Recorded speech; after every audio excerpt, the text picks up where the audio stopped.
Hello, and in today's video we are doing EFL Championship predictions for match week number 11 of the 2022 to 23 season. The matches are kicking off on Saturday morning with Swansea taking on Hull City, and this one should be a fascinating one for sure. But that's my championship team, just to show you. I've got Backman against Sunderland. I mean, I'm not feeling hopeful. We've not been great recently, but let's see if he can get a clean sheet. Cooper at home to Blackpool.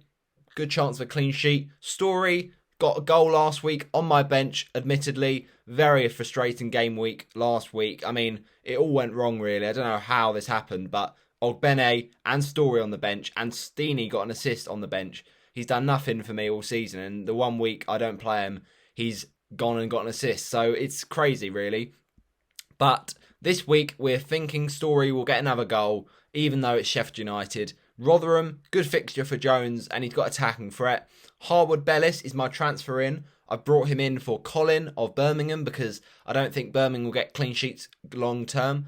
Even though they're facing Coventry this week, I just don't see it for the long haul. And Harwood Bellis, that's a very decent Burnley player who's maybe got a bit of goal threat. Roberts as well. And now I've gone with a double up because I'm confident of a Burnley clean sheet. I'm not 100% sure, but I'm confident enough and hoping that the points come in. And Roberts has got attacking threat, nearly scored away to Preston last time with a header that went just wide. Then Swift, great player for West Brom. He's their talisman and he's had a great start to the season. It's a tricky fixture, but we'll back it even at Carrow Road. Chair against Stoke. Nice home fixture. Chair has been brilliant. Double assists in the week for me. Ogbene did score for me last week, but again, on the bench. So I think Middlesbrough, as good as Jones has been from an attacking point of view, I could see Ogbene doing another goal. Brownhill is the captain, mainly because I'm going all out on Burnley. I thought if I'm going to double up on their defence, I might as well captain Brownhill. He's got the best kind of fixture out of most of them. I say best fixture. Bristol City are quite well, doing well this season, but I'm not really confident with captaining Ogbene, and Chair is all right, but I'm not too fussed really. So I'm feeling Brownhill. I feel like he'll do well this weekend. And then I've got Pedro vice captain. I'm just not that confident. Even though Sunderland is winnable, I just don't know if we're going to win on Saturday. But I'll be there to do my match review and to see what happens. Dula Etheridge, he's on my bench, doesn't play. Ince is also on my bench. He didn't look good against Reading, I've got to say. For Reading against Sunderland. Deeney's on my bench again, I know, but I don't think he'll get returns every week. That was just a freak week.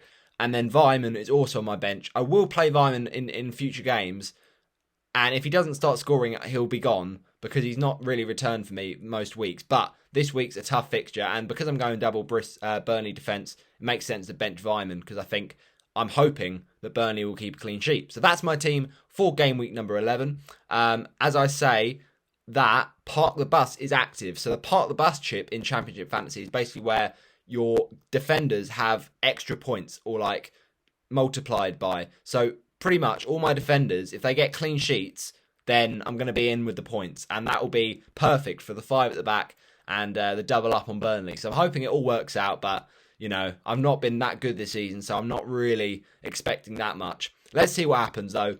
After last week's very disappointing 58, we're now at an overall rank of 2k. We dropped down by a bit.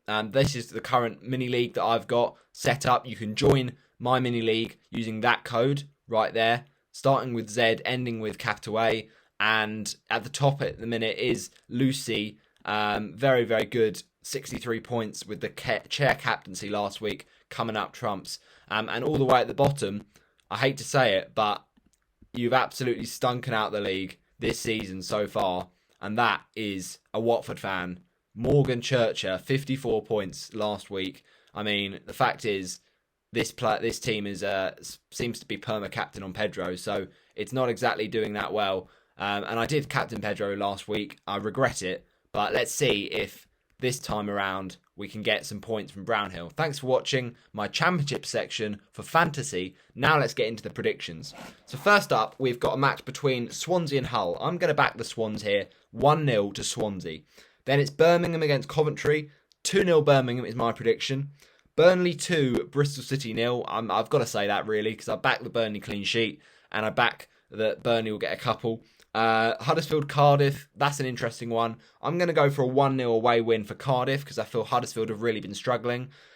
Luton against Blackburn, I would fancy Blackburn in this one because although they've not been as good in recent games, they are still very strong in terms of their squad, and they did get a good win against Watford. So I'll say 1-3 to Blackburn away from home. Then Millwall Blackpool, I'll say 2-1 to Millwall. Then we've got a match between Norwich and West Bromwich Albion. I will say 2-0 to Norwich. Preston 1, Sheffield United 3. QPR 2, Stoke 2. Watford against Sunderland. I'm not sure how I feel about it, to be honest. I'll see how it goes. You'll see it on the match review, but they've got some good players. They were very good in that win against Reading with a very nice goal for Jack Clark. That's probably one of the goals of the season with that really nice build-up counter-attack play. And, they've got goal scorers in their team. They've got people like Alex Pritchard. They've got people like the goal scorers of the night, Patrick Roberts. So I do worry. The good thing is that they've got Stewart out injured, and that's a massive boost for us, as well as it seems also their new signing, Ellis Sims, that he got from Everton. So, a few injuries have really made us in trouble the last few weeks, but it's good to see Sunderland also have that. However, we just have such a thin squad right now, and we're not really finding ways of putting even chances together, let alone goals, as I much voiced my frustration in that review of the Blackburn game. So there's a lot that needs to happen for this team to start clicking, but I'm hoping we find our way to once again rely on a moment of magic and get the 3 points regardless with a 1-0 Watford win. The only goal, João Pedro on the 83rd minute. Absolute limbs if that happened for the Brazilian. All right then, let's move on to the next one this week. And it is a match between I've done QPR. Wigan, that's it. Wigan Athletic against Reading. I think they will be bounced back from this Sunderland defeat. I think they're too good to lose again. 2-1 away from Reading. And then Middlesbrough Rotherham will go for a 1-1 draw. So just to reiterate the predictions this week. Swansea 1, Hull 0. Birmingham 2, Coventry 0, Burnley 2, Bristol City 0, Huddersfield 0, Cardiff 1, Luton 1, Blackburn 3, Millwall 2, Blackpool 1, Norwich 2, West Brom 0. I think Norwich are pretty strong at Carrow Road. Preston 1, Sheffield United 3, QPR 2, Stoke 2, Watford 1, Sunderland 0, Wigan 1, Reading 2, and Middlesbrough 1, Rotherham 1. Get your score predictions rapid in the comment section below because the deadline is 11 o'clock tomorrow because I ideally like it to be a few hours before the first game at 12:30. So if you have a friend that likes Championship football and likes predicting the EFL, then get your score predictions in the comments and I will read out the best ones. In the next one, if there is a next one, there probably won't be actually because the next game week is the 1st of October. So actually, this is probably my last Championship video for a while, but I hope you have enjoyed my predictions over the channel and I'll see you in the next one, which will be a Watford match review. Bye-bye.